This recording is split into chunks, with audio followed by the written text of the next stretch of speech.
Santiago 1:18-21. Alinsunod sa kanyang sariling kalooban, tayo ay ipinanganak ng Diyos sa pamamagitan ng salita ng katotohanan upang tayo'y maging isang uri ng mga unang bunga sa kanyang mga nilalang. Unawain ninyo ito, minamahal kong mga kapatid.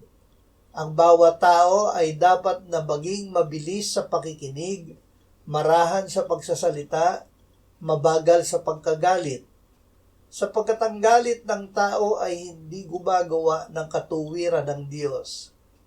Kaya't alisin ninyo ang lahat ng karumihan at ang nalalabing kasamaan at tanggapin ninyo na may kaamuan ang salitang itinanim na may kapangyarihang magligtas ng inyong mga kaluluwa. Isinilang na muli ng salita ng Diyos. Ang salita ng Diyos ay nagliligtas. Ang naligtas ay ipinanganak na muli, hindi ng binhing nasisira, kundi ng walang kasiraan ng buhay at nananatiling salita ng Diyos. Sapagkat ang lahat ng laman ay gaya ng damo at ang lahat ng kaluwalhatian nito ay gaya ng bulaklak ng damo.